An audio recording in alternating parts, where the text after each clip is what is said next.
everybody, welcome. Thank you very much for coming along to this Common Travel Area Town Hall. This is being co-organised by North West Migrants Forum, the Committee for the Administration and Justice and the Irish Network Against Racism.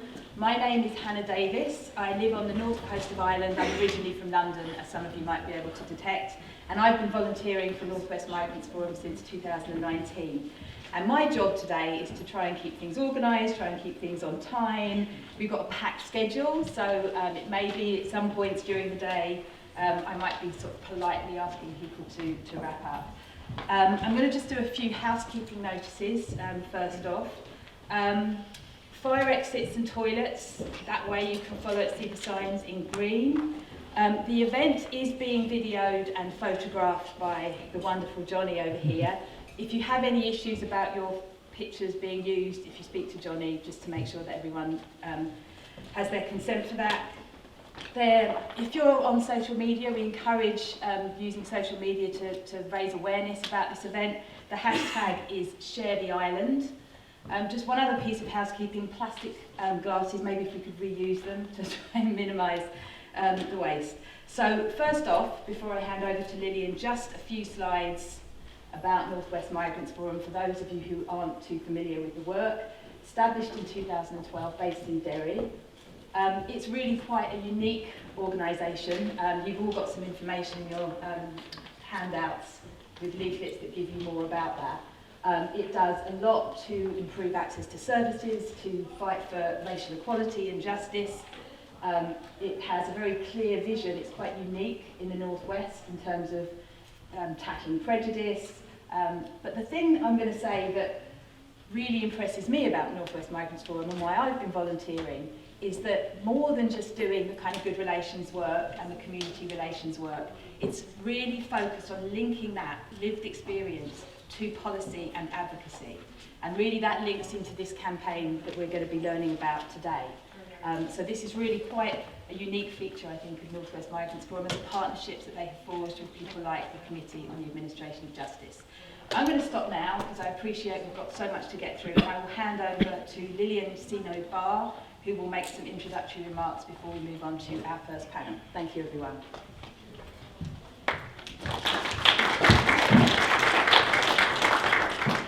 Thank you, Hannah. We were here yesterday in the morning, and the whole day all the mics were working. I don't know what happened today. Maybe the Justice Minister has tampered with it a little bit.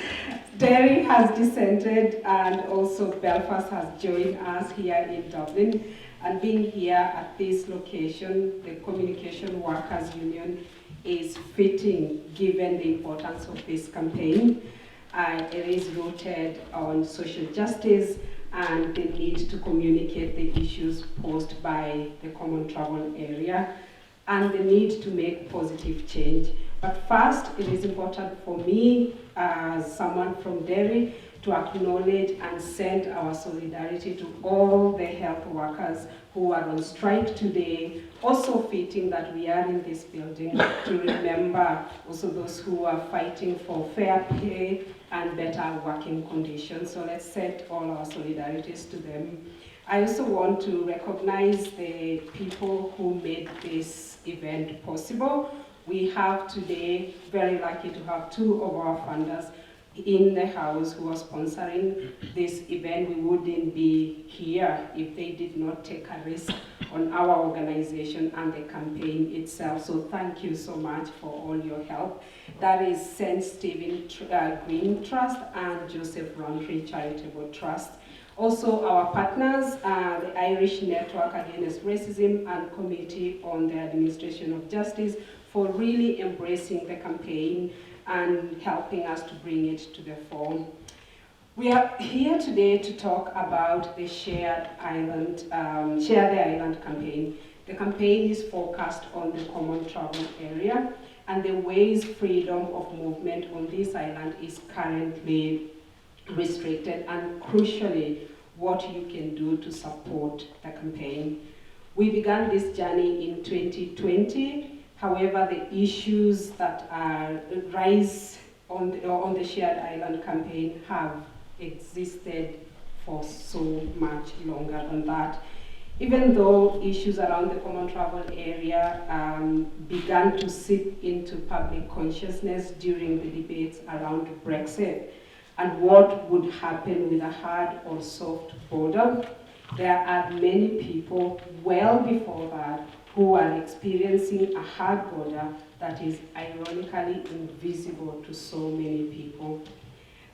Over the last few years, we have engaged with the communities around the divide in the north of Ireland and have gained a lot of support. However, this is an issue of mutual concern on the island of Ireland, and that is why we are bringing the debate now to Dublin and to the south of Ireland as a whole, and especially to the Irish government, who we believe they have a critical role to play, and also in changing the way we live in this society, and also making good of their own commitment to promote a peaceful and cohesive shared island. Our conversation so far with the Shared Island Unit, the Department of Foreign Affairs and Department of Justice have been very encouraging, although we know to make real progress, we need to build a political imperative for that change to happen. And with each of the main parties holding think-ins over the last couple of weeks, and with the next elections on the horizon, we need to be taking our message to those likely to hold office in the next dial, as much as we need to continue lobbying with the current government. Today, as you guys were making your way to this building, the BBC published an article on this very event, reported on the Irish government response, while welcome the acknowledgement of this as a growing issue and the government's willingness to engage the proposed solution is not just enough. The Department of Justice has alluded that there are no immediate plans to alter the visa regime and is keeping the situation under review. They have also alluded that they are open to the people who regularly cross the border to seek a 5-year multi-entry visa. The idea to create yet another multi-entry visa system to allow those who already live and work and have made their lives on the island of Ireland to enter into the state is quite frankly absurd, and it goes against this own government's ambitions of creating a shared island. All of this while temporary visitors, such as tourists coming from China or Italy or any other country who are not living here on the island, can just move freely. I think that is not my imagination of what Ireland was all about, well before I even came here. I was sold this idea that it's a very welcoming society that is progressive and support the ideologies of an inclusive society. There is no doubt that the issue of migration is becoming more polarized, even more than ever before. Just recently, we have seen a rising discourse from the far right, more widely worrying trends such as the introduction of Gardaí immigration checks have associated migrants with criminality, which has seeped into a wider public narrative. This campaign is not just about the freedom of movement. It is also about changing perception and the negative narratives about migrants and their intentions in this island. Today you will hear from experts with experience of how the common travel area arrangements have created barriers for them to contribute fully into the economic, social, and cultural lives of this society, and the future of Ireland as a whole. Migrants who have the legal right to live, to work, to study, those who have made their families married to local Irish people should have the right to benefit from the common travel area. In other words, the eluded proposal from the Department of Justice that does not just go far enough. Just to put this into context, while we recognize that there are 2 jurisdictions, there is a 3-tiered system in terms of traveling throughout the island. There are those from predominantly white countries who can travel much easier. There's for migrant residents from the global south, they are excluded. And that is a fact that no one can run from. Even where visa nationals are married to an Irish or British nationals and living permanently within the island of Ireland, they are still not excused from having to obtain an additional visa to cross the border, while tourists, again, from such other countries can access and enjoy those rights. Now, I don't know what you can call that, if you cannot call it discriminatory, or even I can go further than that and say that it is racially motivated policies. To conclude, as I said, I really appreciate the ethos of Irish people. And I have a big fan, and that is the President Higgins. He has made his firm commitment to promote a more inclusive society, his own cornerstone of his work. His firm belief is that everyone in Ireland has a valuable contribution to make, and that society is strengthened when it is supported and it's shaped by a diversity of experiences and perspectives.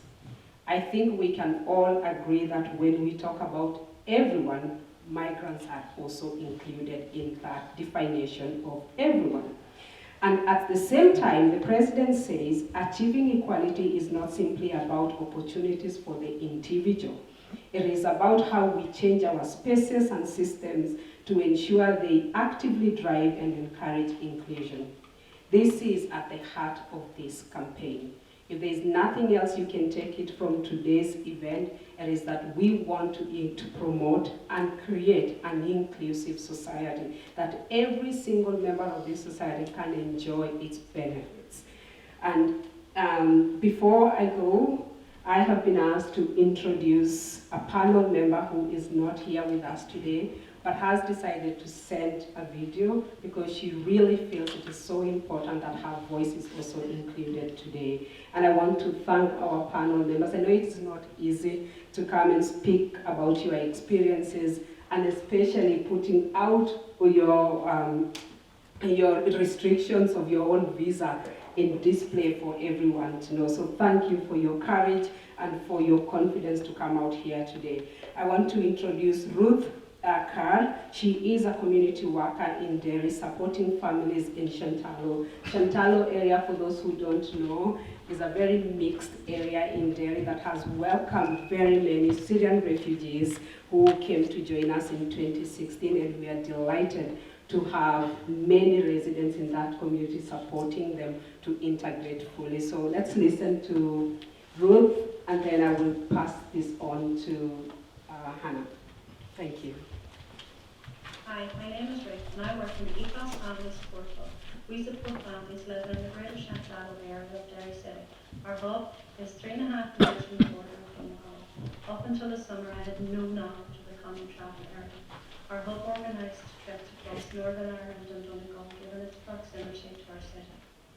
These trips were to give children and their families memorable experiences. These trips would have helped families because of the cost of living crisis at the moment, everybody is struggling. The common travel area stopped a family from benefiting from these trips. We were devastated that the hub could not help them. The trip being so close to our city and being a mere 4 or 5 miles away, they couldn't take part. And it was only by talking with the Migrants Forum afterwards that I learned more and more about the common travel area. As a hub, we try and support families as best we can, and this is one thing that we could not help. The changes that need to happen have to happen soon, so all people can benefit from crossing the border, seeking medical advice, looking for work, and just exploring our wonderful country. Well, thank you. from Ruth. So picking up on that issue of the lived experiences of people dealing with the common travel area and its restrictions, we have a great panel here of 4 people. I'll introduce them all at once and then I'll hand over in order. We'll have Innocent EK, and Innocent is a student from Nigeria who is studying international business with data analytics. Then we'll hear from Nina, who is a long-time supporter of North West Migrants Forum. She's a consultant at Attenborough Hospital, and she grew up in Dublin, so she has a lot of experience of the whole of the island of Ireland. We'll then hear from Kenneth of the Mukul, who's also studying for a degree in business management. And then finally we'll hear from Al Al-Hawab, another friend and worker at North West Migrants Forum, who has worked as a translator and has very close experience of the resettlement scheme in Northern Ireland. So I'll hand over to you first, Minister. Thank you. You will sit here. Good morning, everybody. My name is Innocent, as Hannah rightly introduced me. I'm currently working with the Global Engagement team at Ulster University, where I'm running my postgraduate program on international business with data analytics. I came into Derry on the 16th of September 2022 last year, for my program, and I practically do not have any knowledge or heard anything about the common travel area. Then someday, my immediate younger brother, who lives just about 20 minutes away from Derry in the Republic, asked me to visit. And that was the only family I had, while coming to study here in Northern Ireland. But when I got to hear that the Republic, I would need a visa, I told him, I'm a law-abiding citizen. There are conditions attached to my student visa, and so I wouldn't want to break it. Then in December, a couple of friends came. We wanted to have, experience, tourism, wanted to go out of our circle and see places. Then someone said, do you know you need a visa to be on the other side of the Republic? And I said, really? Then I come in contact with the Northwest Migrant Forum, and the understanding I have about the common travel area rules was actually the making of the Northwest Migrant Forum. And then I began to understand that, even though there are no physical border per se, I would need a visa to cross over. And you can imagine coming into a country where you've got no family and you have your brother who is a support system to you, and helping you in a way to settle down into life in a new environment. You can't see him, he can't come. Then you become very limited, confined to the area where you are. And Northwest Migrant Forum came up with the CTA rules, and I was like, Now, to a great extent, it affects international students, not just me. I represent the international students, and I'm speaking as a person and for other international students who are actually experiencing the same thing. Now, what this has done, it has completely limited us to remain in the confines where we find ourselves. We can't go for conferences, we can't go for learning programs, we can't experience tourism, because, like I do say, variety is the spice of life. And it is in going out, it is in, reading about other countries, what happens in other countries, that you learn. And these are students who want to explore the beautiful cities, around them. And so you notice that you can't just, go to the other side, learn about what's happening in the Republic, and then you need a visa. I want to confess to you that even right here, sitting right here, I have my visa with me, because even having it, I still feel this fear and, nervous that in case if anything happens, that's to tell you how much these rules needs to be changed. And for me, what needs to be changed is completely the rules. Anyone who supports an all-inclusive island, anyone who supports a shared island, should come along and support this campaign. And that is why we are here today, to share our experiences. It is not been good at all. And whatever that needs to happen this minute, so that people like myself and every other international student can freely, without any form of harassment, without any form of discrimination, without any fear of being intimidated, to be able to freely go across these two countries and experience the beautiful side of life. That's just my own experience, and that's how, to the extent it affects international students. The university would not tell you that you can cross to the other side of the border. No, they wouldn't want to tell you that. But that's true, because you have the UK visa, which gives you the right to only remain in the UK. But where there are no physical border, where there are no checks, there are no immigration checks, I don't see any reason why this rule should be there. So whatever that needs to happen this minute, for the sanity, for the integration of everyone living on both the north and the south side of Ireland. Thank you very much. Thank you very much, Innocent. Thank you.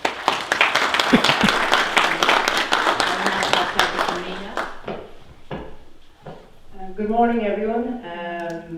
It's great to be back down in Dublin, and particularly with Culture Night tomorrow, so I hope anybody who's here today and particularly tomorrow gets to enjoy some of what our great city has. As you can hear from the accent, I'm definitely a dub. You can take the girl out of the city, but you can't take the city out of the girl. But nonetheless, I am actually up in Derry, and I think it has there a slightly long story, but cut short. The recession in 2008 kind of put an embargo on jobs, and I was looking for a job outside London, and unfortunately Google sent me up to Derry because my expertise is in liver disease, and so I've been there since, which is great in parts, but it has its challenges. So a lot of the discussion is obviously about those who do require a visa, and one of those who doesn't. Grew up in Dublin, studied here, and have, according to the law, within all rights to travel freely and without requiring an ID. I also have colleagues who are from scholars who are over either doing their training or they're as locals in Gelman, and they also have the right to travel as British citizens. So you think, okay, we don't have any problems then, so why am I sitting in front of you? Well, it's far from it. I come down every second week more or so. I can drive, so I have the privilege of being my own transport, but I also use the bus, trying to be more environmentally friendly and such. However, getting on the bus and coming down from Derry has its own challenges, and specifically, and this we'll talk about a bit more later, is racial profiling by Gardaí in the form of immigration checks. And I've been on the bus many times, including the time of the All-Ireland final. Luckily it wasn't all Derry supporters. I'd probably been a bit more scared if I was the only dog then. Yeah, anyway, it was a good weekend in the end. But it's not the first or the last time that, as the bus crosses the border, that Gardaí have gestured for the bus to be pulled over and boarded the bus. And here's where the interesting part starts. It depends on the time of year, but the majority of the bus, whether it's full or empty, will have people with white skin, European appearance. Sometimes there will be people who don't have white skin. However, none of that is an indication of where they're from. All that is an indication is they are human beings. And I can be sitting somewhere, maybe 3-4 seats behind. There may be people in the front because they're tourists and they want to hear what the driver's telling them about the area, or they've boarded later than me, whatever. And the Gardaí will come up and start looking across, down the nose, and suddenly decide that they need to question me. So this is not something systematic. This is not approaching every individual and asking the same question. Same as if you've ever, as we all know, whenever they have their checks on the roadside, pull over, you have to show your, whether it's your license or is your insurance up to date. This is not systematic. This is selective, and that's where the crux is. So, according to the letter of the law, as somebody who does not require to carry ID on me, that is official. However, because of the colour of my skin, I get asked for my ID. So I'm in that kind of Schrodinger situation where I have to carry an ID to show that I don't need to carry an ID. It blows their head, particularly if I try and say last will, then they really, yeah. And that's just one of 4 languages, so I'm not sure which, make it easier for them to understand, but their understanding is white's all right, and, if your colours will be bothered. But it's very much targeted and based purely on skin colour. Somebody could be speaking another language in front of me, but if they, as I say, appear white, they'll get passed by. So this is not about safety, this is not about being systematic, this is about profiling. And obviously, if you've got guards getting on the bus, people will draw conclusions erroneously, and they will conclude this somehow. And obviously, we all know at times when incidents have happened, it's a tendency to blame a majority for something that one person has done.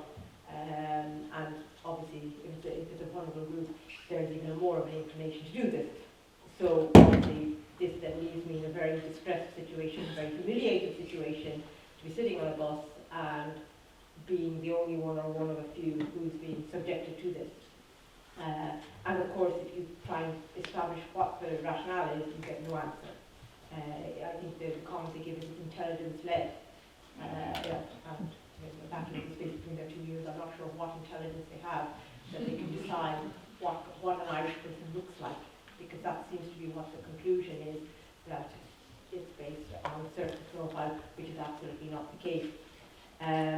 So it's something that happens that, even though it should not have any bearing on me, that's the right travel. By the way, it does happen as well with cars, with other modes of transport. I've driven down and had the Gardaí tail me from outside Monaghan up to Monaghan town, and they get me to pull over only once I produced the licence.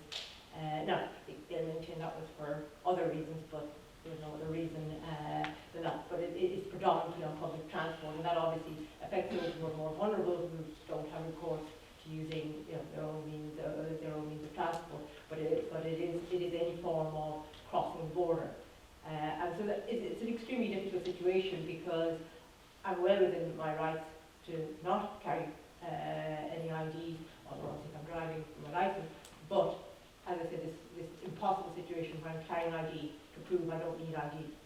And it's unacceptable, because this is not even about how wrong and how racist the current system is. It's about its application as much as it. And so it's got, even with changes, the change in attitude to what constitutes or what does an Irish person look like needs to change as well, because irrespective of whether somebody's crossing the border or not, you cannot establish citizenship by skin colour, and that's basically what this whole what my description was about. So it's just to highlight. My mother has come up and down the bus to me. She's more frail now, and I worry for her every time she goes on the bus because of that. And in fact, for a period of time, I couldn't travel by public transport because after one humiliating episode where I was the only one singled out, it left me in a situation where I used to use the bus. I would drive down every time, which, if anybody knows the A5, that's the most dangerous road.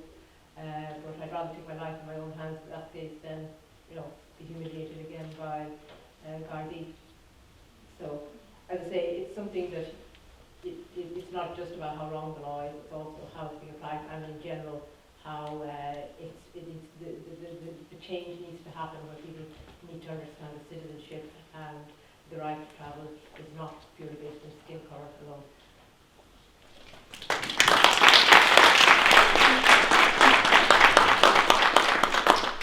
Good morning, everybody.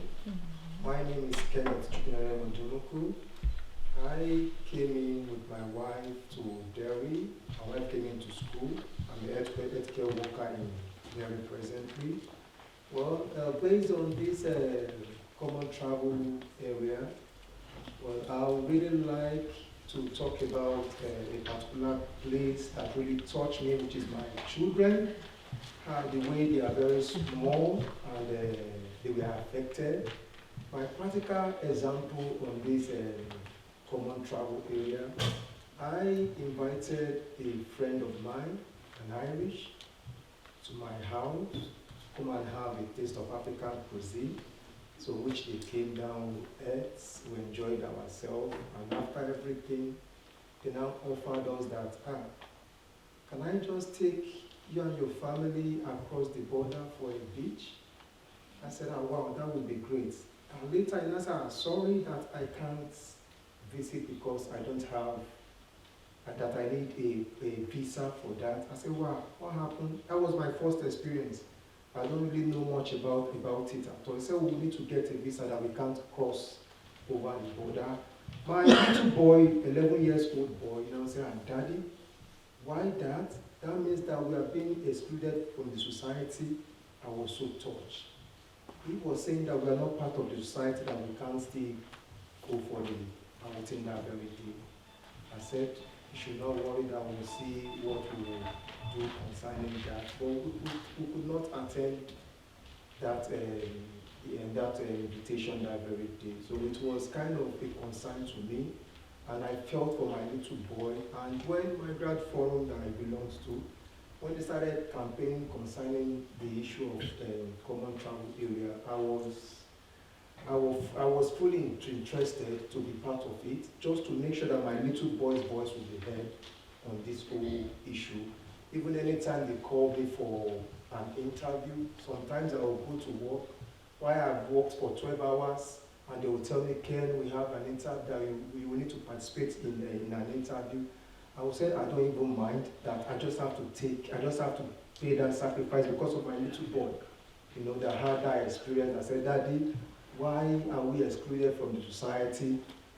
I just want my little boy's voice to be heard on this whole issue, and that is the reason why I just have to still come around anytime this platform is being called for. I have to make sure that I have to be there, just to make sure that my little boy's voice will be heard. And I look forward, if the government will look into it and have a positive change on it, so that can fit in the same children that fall in the same range with my children. I can still assist them. They can have privilege to move around, to participate. Anything I have to do, any occasion I have to do across the border, they can be able to have the privilege to participate as well. And one more thing again that I see in this whole thing, while my children are schooling, they are schooling presently in Derry. So if there is any occasion, in any event in their school, they have to do that they need to cross across, they need to move across the border. It means that they won't be able to attend if I don't get a visa for them. And this visa process is not certain. It's something that they can get under maybe 1 week or 2 weeks. It's not certain. Maybe an event comes in their school that they need to participate in next day, maybe in a week's time or 2 weeks' time. So definitely they will be excluded from that event. They won't be able to participate on that event. So please, I really want this platform to have a positive effect for a change for the visa rule. Thank you.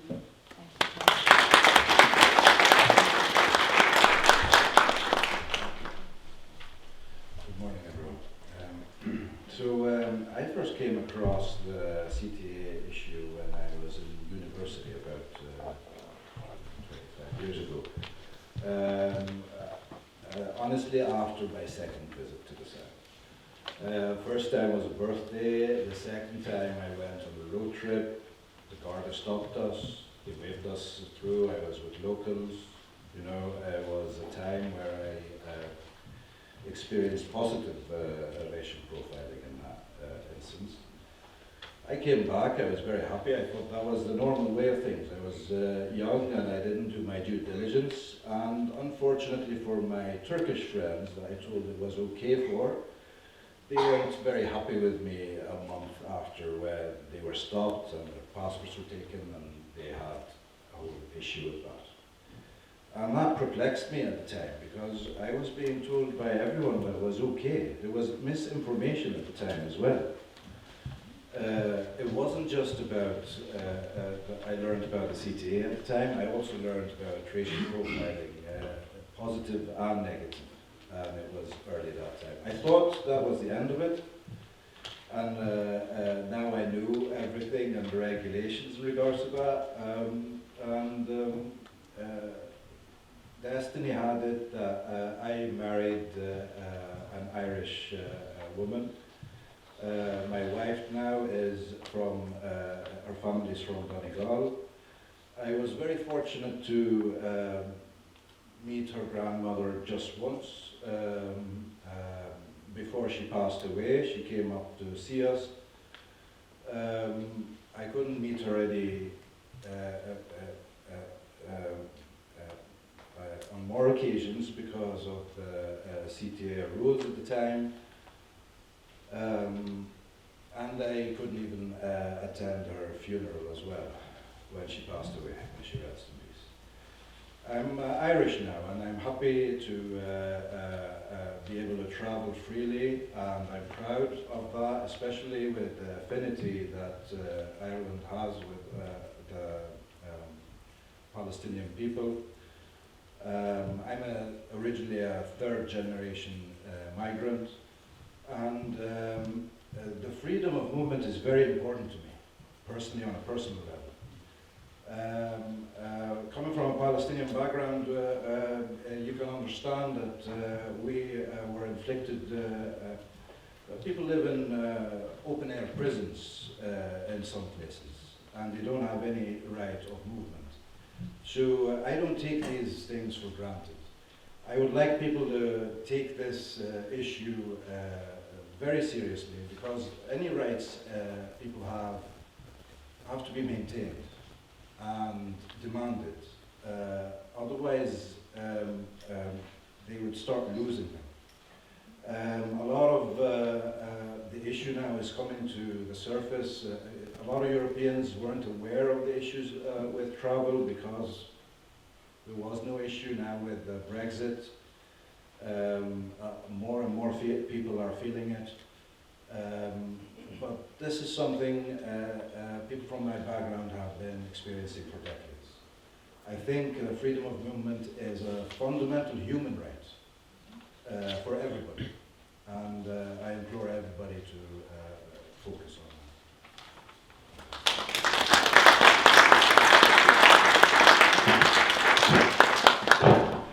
We'll try and get more working mics for the second panel. So I just would like to thank everyone on the panel, first off, for sharing their experiences. As Lily said, it's not always easy to say personal stories, and I think we've all been given some more context to the campaign and why it's important. We have some time for questions. We have about 12 minutes.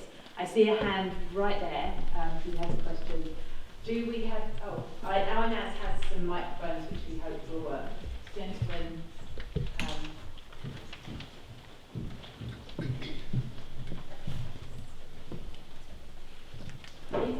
it's obvious, but if you could say who you are before you ask your question, thank you very much.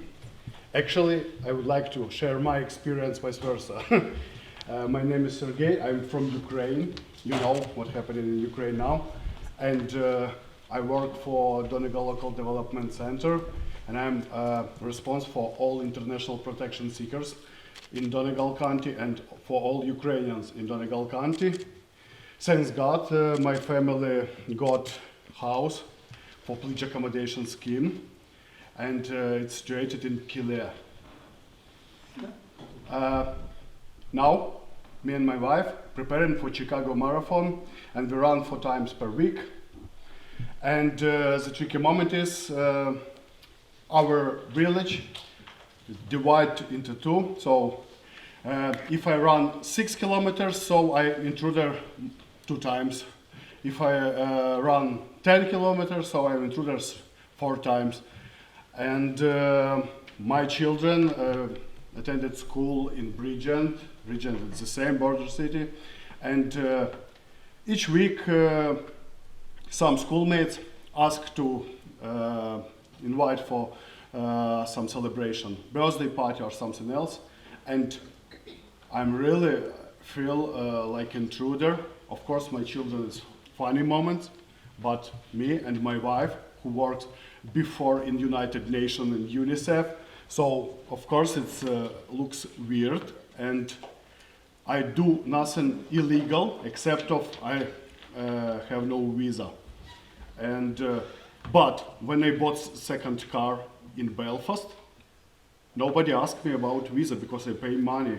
When I pay VAT in Ireland, Republic of Ireland, because I need Irish plate, nobody asked me why Ukrainian could bought cars in Belfast and move and pay VAT. Nobody, because it's terms of money. So I understand you very clear, each of you. So vice versa situation. I like to visit to Derry because it's even for you know, now it's petrol is like increase price, and it's obvious to use dairy, like example Lidl or Aldi. It's 5 minutes, and Letterkenny it's 35 minutes. So it's obvious to buy some food in dairy. Thank you. We have another question right at the back there. Lady in green, the hand up beside her. Hi everyone, my name is Hamda. So background is I'm Mongolian nomad. So freedom of movement is based on nomadism, and freedom of movement is everything to me. So I'm actually quite intrigued if you are talking about the common travel area. So I do work for travelers, work with travelers. Our culture is incredibly similar. Our nomadism, we have a shared spirit of nomadism. So actually Irish travelers has been restricted their own nomadism on their own island. So if you are a travel person, you're illegal to be a nomad person in Ireland. So I would like to everyone to invite to think about freedom of movement for indigenous people in Ireland also. So I am very happy that Palestinian person is here. I understand you live, you are saying that some people are living on open grazing. Oh my God. My nomadic community in Ireland living that kind of condition. They've been told no to movement. They have been told no to access to everything. So I would like you to keep in mind, put nomadism there, because we are talking about freedom of movement. So that's all. Thank you. Thank you very much. That's an important point that you raised there. Are there any other kind of questions or comments?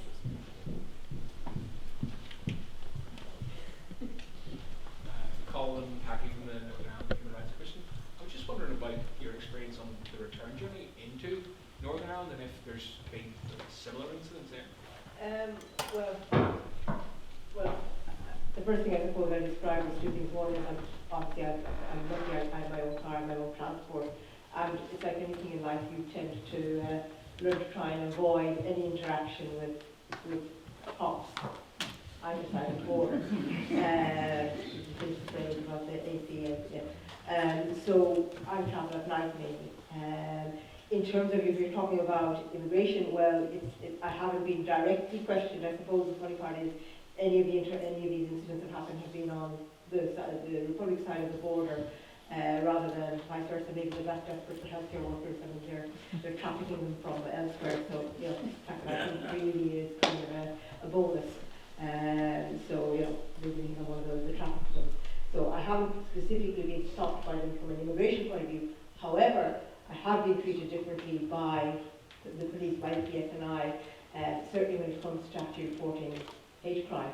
I had one police officer give me a lecture on how the Confederate flag was not a racist symbol. So I suppose it's still, you know, it runs deep. The immigration checks that I refer to specifically, or the stop that an ID have occurred on the side of the Republic, on that side of the world. So I can't really say that it's happening back there. It's certainly not in recent memory from the PSNI. That's not their role anyway, so they don't kind of, it's only when you do have an interaction with them, they do see you with more suspiciousness than if but I haven't been directly challenged on legitimacy to, you might be having said that on stethoscope usually sitting in the car and scrub, so maybe that's the uniform or something like that. So there may be other reasons why they've, as the Irish Republic, I don't know, it may be more factor, but usually it's the other way around. It's coming across, as I said, particularly on public transport and by the party, and it's selective, so it's not,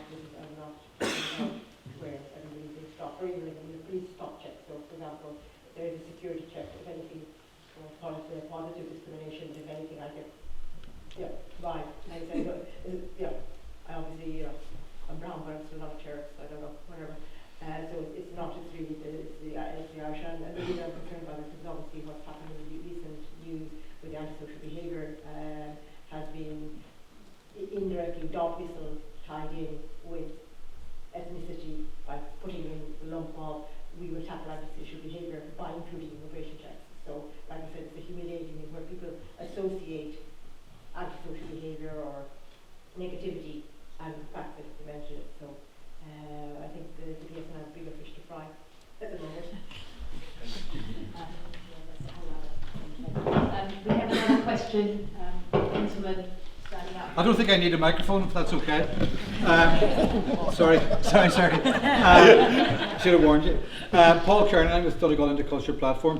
Today's UN World Day of Peace, and unfortunately some of our participants in our programme in Donegal are at an event in Donegal. They were actually going to come and speak before we realised the clash about their experience. But a couple of things they asked me to raise. One is there's a few people here who were in Geneva a few years back when the Irish government were before the CERD committee, and at that we had ourselves at Donegal Travellers Project had done a Donegal response, and one of the things that we pointed out was the people living in Donegal and people in the asylum system in Donegal are expected to go for interview in Dublin, and they travel and many run the gauntlet because there's no easy direct route. If you want to go from Letterkenny to Dublin, the only established bus route is through Northern Ireland. So either you go Sligo, wait for a couple of hours and then on to Dublin. So people got on the bus and took their chances. We asked that question in Geneva, and the Irish representative had said, don't worry, we're looking at technology we're going to put in place. This is just before COVID. Like they had a really good excuse a few months later. And there has been no automatic or automated system where people can have interviews or have connection with International Protection Office or the Department of Justice. They have to either make a circuitous route through Sligo or else take their chances on public transport. And I take your point exactly. If you're in the car, you can go early. You can go in early morning or go at night, but people are taking those chances.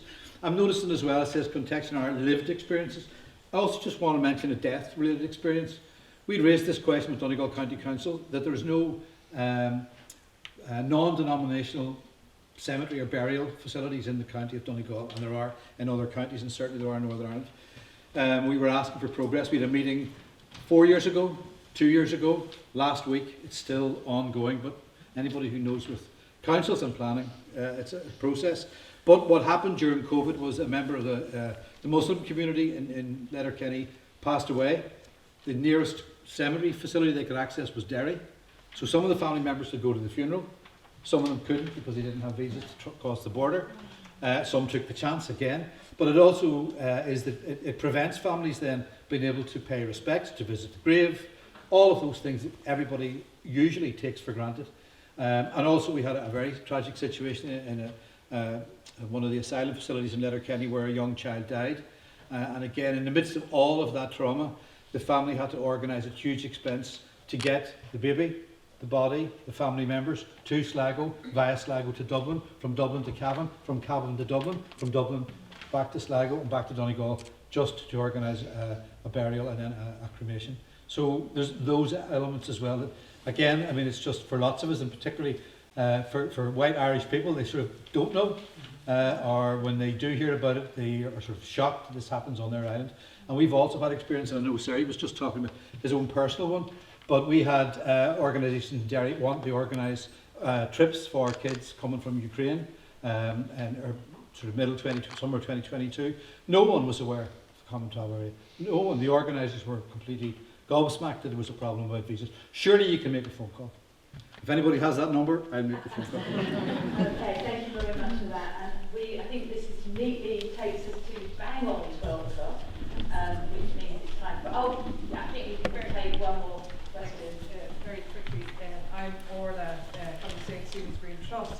suppose a question for the panelists, but also maybe for Lillian.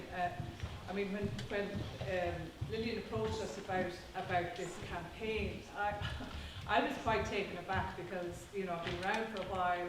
I've always had a particular interest in the north, so I thought I understood everything that was going on. But obviously, from what everybody has said, there's a huge amount of ignorance out there.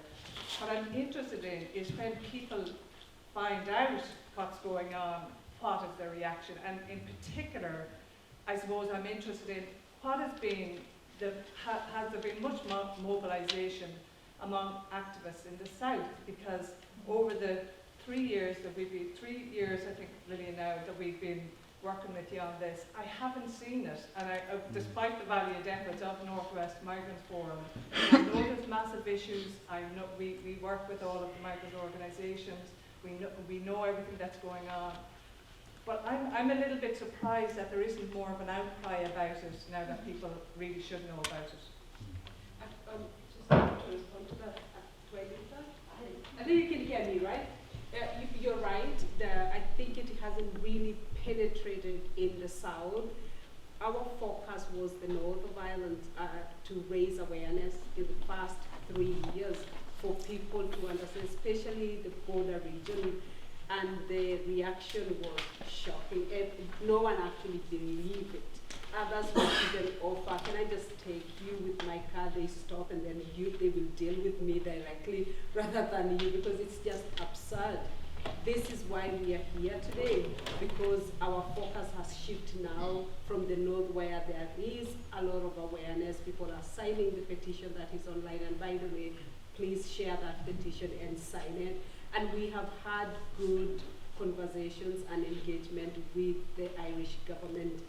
We wanted to start creating awareness in the north and with policymakers, I think, to ensure that they have no excuse that we did not know this is the situation. The reaction we are getting from the public is the same reaction we are getting from politicians, apart from civil servants who actually are aware more of what was going on. This is why our focus now is in the south, and this is the first of mobilizing those communities here, and we have had really good responses. We have a follow-up roundtable meeting with over 30 organizations that have agreed to come on board, and we hope that will be in November. But don't you worry, we are bringing an Ireland for All protest on the Common Travel area very soon. They better listen before.